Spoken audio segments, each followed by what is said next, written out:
Hey guys, welcome to Rosie's Dessert Spot.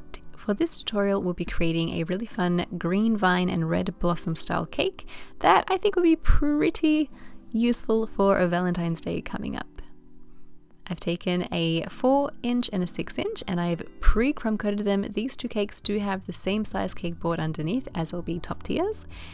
And I'm just covering them now with white buttercream frosting. Recipe for this can be found in the eye icon and in the description box down below.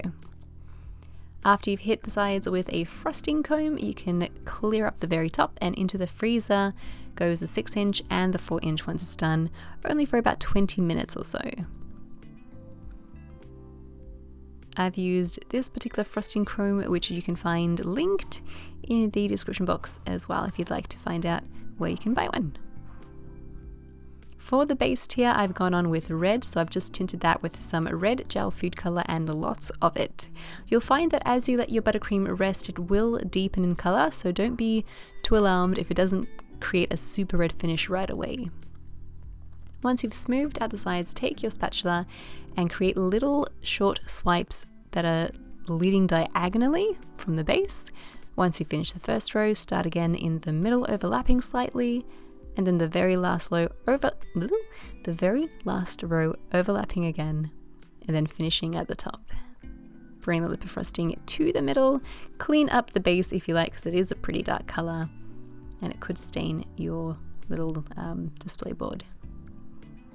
I've added 3 bubble tea straws cut flush with the top of the cake. This is going to support the weight of the top tiers, and I'm sticking them all together with a little bit more buttercream. I like to dig the straw in, give it a bit of a wriggle, that way when I start to pull it out, there'll be a rim of buttercream, and that'll indicate where I need to cut to make sure that it's lined up with the top of the cake. On goes the final tier, and these can be handled with our hands because they've been sitting in the freezer long enough, for about 20 minutes or so. For the vines, I've taken a number 3 piping tip, just a circle piping tip, and I've created these flourishes, starting at either the base of the cake or at the very top. And if you're nervous about piping directly on a cake, as I always am, I always practice on something flat, either in my countertop directly and then I just wash it off, or on a plate, and then once you have the hang of it, you can transfer directly onto your cake. For the blossoms, I've taken a small square baking paper and a floral nail and a 101 piping tip. So these are nice tiny blossoms. You want to squeeze and arch your piping tip as you turn the wheel at the same time to create the petals. Let them rest in the freezer for about an hour. 3 hours would be even better, so you can handle them with your hands and then apply them onto your cake with just a little bit of buttercream. For the leaves, I've taken a 67 piping tip, or you could also use a number 352 that makes beautiful leaves as well.